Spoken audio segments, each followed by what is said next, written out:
Yo, yo, yo, yo, yo, yo, yo, yo, yo. What's good with it? It's the homie Mac. Music, art, culture, knowledge. Each one teach one. Peace and love. Reporting live from the Dogon. This is another session of Mackin' with Mac book review series. Today I will be reviewing the book. Excuse me. Christianity Before Christ by none other than John G. Jackson. I'll read it, his background. John G. Jackson was an educator, lecturer, author, and man of principle. He was born April 1st, 1907 into a family of Methodists. In old age, he averred he had been an atheist since he became old enough to think. The family minister once asked him when he was small, "Who made you?" Excuse me. After some thought, he replied from his own realization, "I don't know."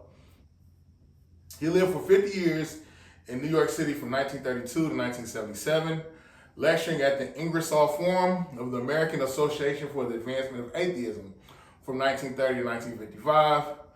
During a parallel period, he wrote articles for the Truth Seeker magazine from 1932 to 1972. He was a writer and associate of the Rationalist Press Association in London, England. I actually read a book of his when I was an undergrad. It's called Man, God, and Civilization. This book is published by the American Atheist Press. Yeah, so goes without saying, this book is centered around Jesus Christ. The argument in this book, the chief argument made in this book is that there is nothing inherently unique about Christianity.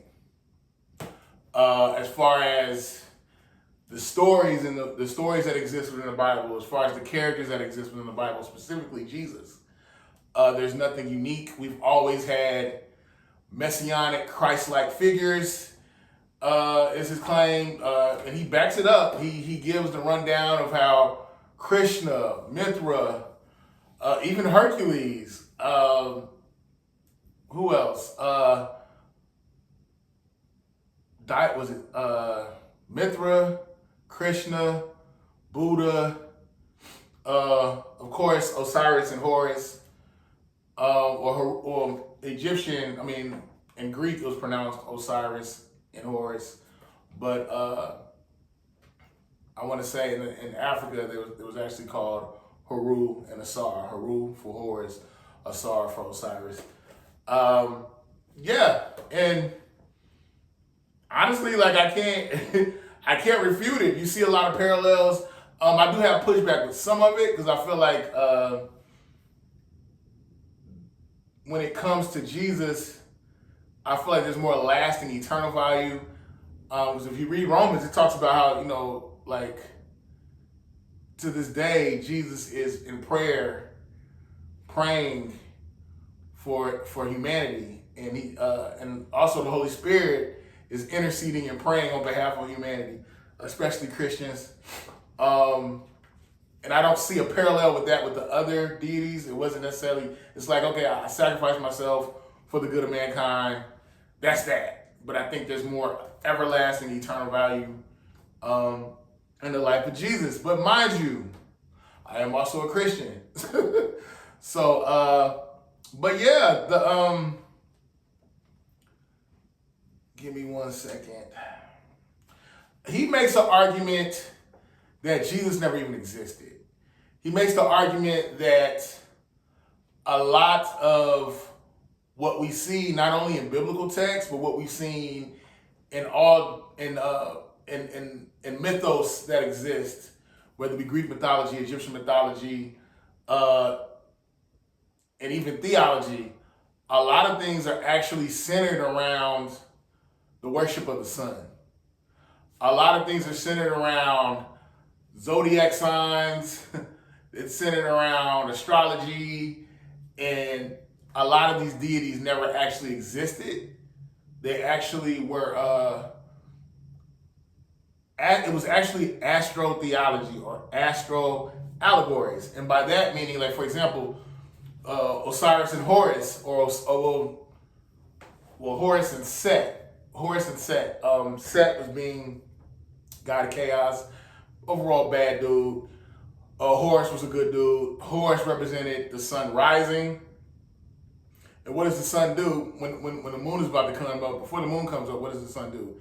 It sets. Sunset. Set. Deity. Set. Sunset. So it's just an allegory of the rising of the sun and then the rising of the moon. Ascension of the moon. I can't, like I said, he makes a lot of good arguments in this book. Again, basically saying there's nothing unique about the person that is Jesus. Would even go as far to say that Jesus never existed. As a matter of fact, I'm quoting from the book, as a matter of fact, the evidence for the point of view that Jesus was actually an historic character is so slight that a considerable number of the most distinguished students of New Testament times have declared Jesus to be a mythological personage. Among the more eminent scholars and critics who have contended that Jesus was not an actual historical figure, we mentioned Bruno Bauer. He goes through a list of other scholars. He makes a good point saying how, we hear about Jesus when he's 12, disappears, he comes back when he's 33. I had heard different stories that he actually had went to the mystery schools in Egypt, and that's where he was gone. He actually, he became a part of he started his ministry, and then he went to the Egyptian mystery system. Then from that, he became Christ, and he realized what his calling was. And his ministry started at 33. And this book is just basically saying how, he breaks it. I can't, how do I say it? It's complex, but I'm trying to make it simple. Essentially saying he never existed. It's all astro-symbology, astro-theology. And he even referenced Hercules and saying how Hercules wasn't necessarily fighting these deities. He didn't actually exist. So Hercules, when it talks about how he's fighting different deities, it's really just talking about the sun, how it travels through the zodiac. He's in the house of Scorpio. He's in the house of Aquarius. And there's an allegory that accompanies each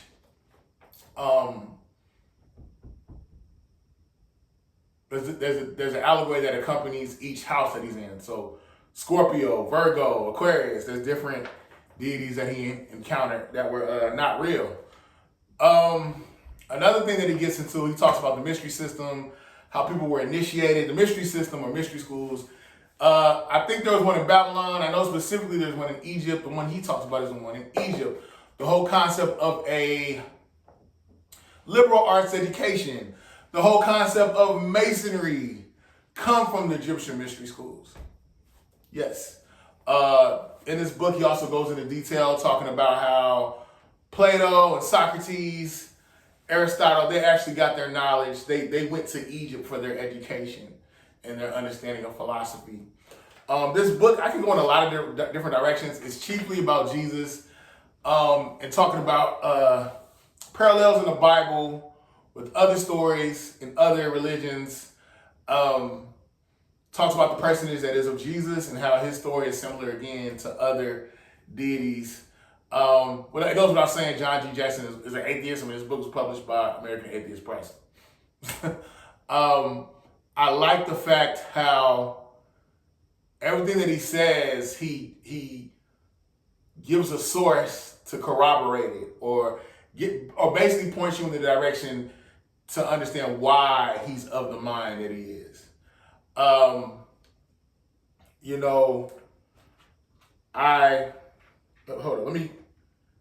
want to speak on this. As I talked about how, about the sun and how all this is astro-theology, astro-symbolism, I want to talk about Jesus. Reverend Taylor preached sermons in which he claimed that the Christian Savior was the sun, and that the story of his life was nothing more than an allegory of the passage of the solar orb through the 12 signs of the zodiac. As a result, Reverend Taylor was called the Devil's Chaplain. Ooh.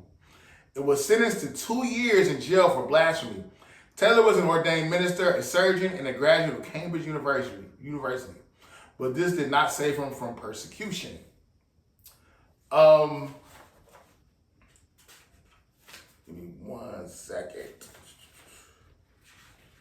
And another thing I like about this is he gives illustrations. There's illustrations in this book of the deities, of said deities. Again, Jesus, the crucifixion or crossing was and still is determined by the full moon of Easter. He talks about how the winter solstice, like Jesus was not actually born on December 25th. That's just the beginning of the winter solstice, if I'm understanding this correctly. And how Easter is resurrection, which is or spring. Let me go back to this. The crucifixion or crossing was and still is determined by the full moon of Easter. This in the lunar reckoning would be on the 14th in a month of 28 days. In the solar month of 30 days, it was reckoned to occur on the 15th of the month. Both unite and the rift closes, improving the crucifixion to have been astronomical, just as it was in Egypt, where the two dates can be identified. It is the tradition among Orthodox Christians that Jesus Christ was buried on Good Friday and arose from the tomb on Easter Sunday. There are no historical data for this belief, but it may be easily explained mythologically. Yeah, I hope I don't. This is, again, I am a Christian. This is not an attack on Christianity. But it does make me want to dig deeper. Get an understanding. A lot of times, we get into, cognitive dissonance, where when a core belief is challenged, you just kind of get triggered. I had some moments in that in reading this book, but again, a lot of this information I couldn't refute. It was pretty solid. He backed it up. Again, to the whole concept of the sun and well, not necessarily paganism, but I guess people tie paganism with astrology or pantheism, which is like the worship of nature. The sun triumphing in his labor, Hercules strangled the serpent, as did Krishna, Bacchus. This is etc. In the first labor, Hercules strangled the serpent, as did Krishna. He talks about Jesus, how Jesus also did this. This is the sun triumph, and this symbolizes the sun triumphing over the powers of hell and darkness. And as he increases, he prevails till he is crucified in the heavens, or is how do you pronounce this? Decussated, Decussated, decussated in the form of a cross, according to Justin Martyr, when he passes the equator at the vernal equinox. But before he rises, he is dead for 1 day and about 4 hours. This is nearly the time necessary to be intercalculated every 600 years to make the calculation come right. At the beginning of the third day, he rises again to life and immortality. So there's the astral symbology. I'm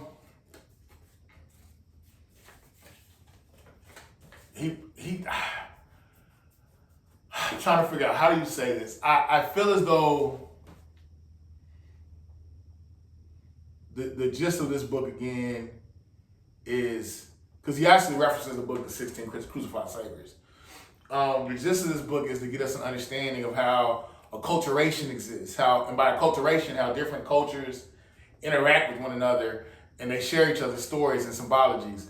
Like he talks about the Epic of Gilgamesh. The Epic of Gilgamesh is basically a flood story. I think it's Sumerian or Babylonian. Don't fact check me. I think it's either Sumerian or Babylonian, but that's a flood story. He gives different stories. There's different stories in the Bible. He parallels it with other religious texts.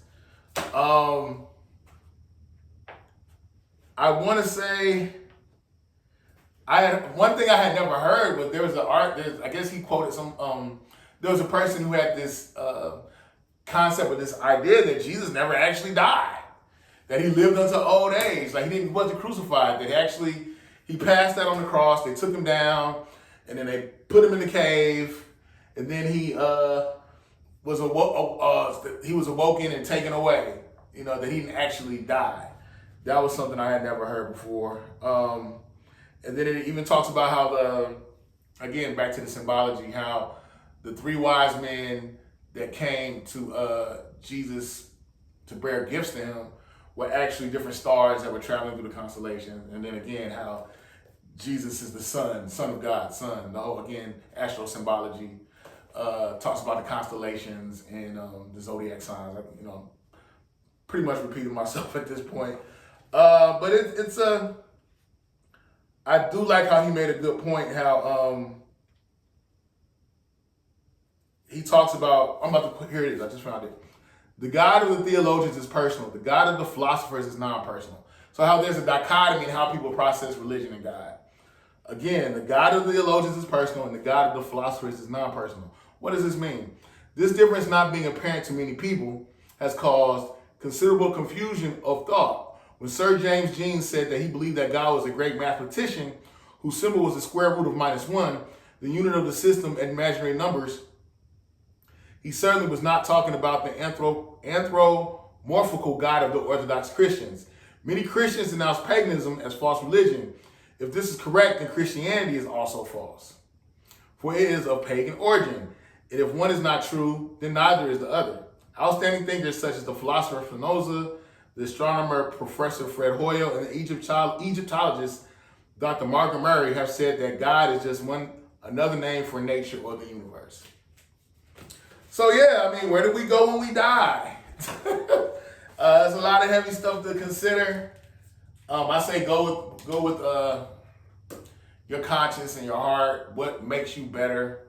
What is good for your soul? Soul means something that actually exists, but I understand if you're atheist and you don't believe anything beyond the physical material world. So I guess, let me say this. Go with whatever you think pushes you forward. Makes you a better person. Again, I believe that Jesus is the Son of God. I accepted Jesus as my Lord and Savior when I was in middle school. And there are things a lot of questions I still have about Christianity. I'm still learning. I feel like I have grown in my personal relationship with God. I think there are a myriad of arguments that you can make in favor of God's existence, and equally, I think there are a myriad of arguments you can make to the contrary. I'm not big on telling people what to believe, but I do believe that whatever you do believe is manifest through your behavior and how you interact and treat others. I'm all about forward progression, pushing society forward. I don't think that religion should be treated as an ancient relic that should be discarded. I don't believe that. I think there's a lot of wisdom and insights in the Abrahamic faiths as well as ATRs, African traditional religions. Another point that he does make is how essentially a lot of spirituality came out of Africa.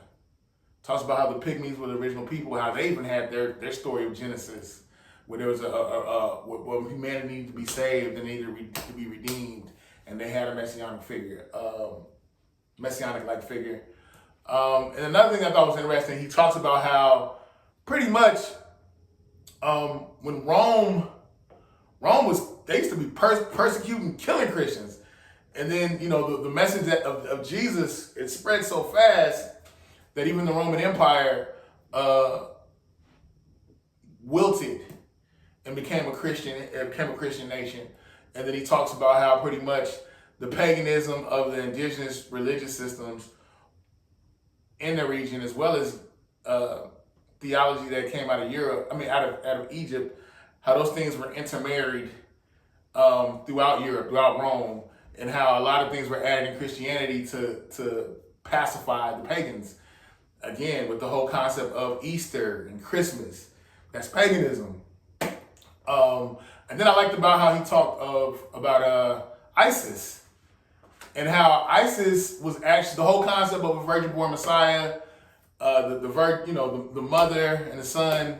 You saw that in Heru and Aset, or Isis and Horus, and how essentially they made a shrine to the Black Madonna. They deified Isis. They worshipped her.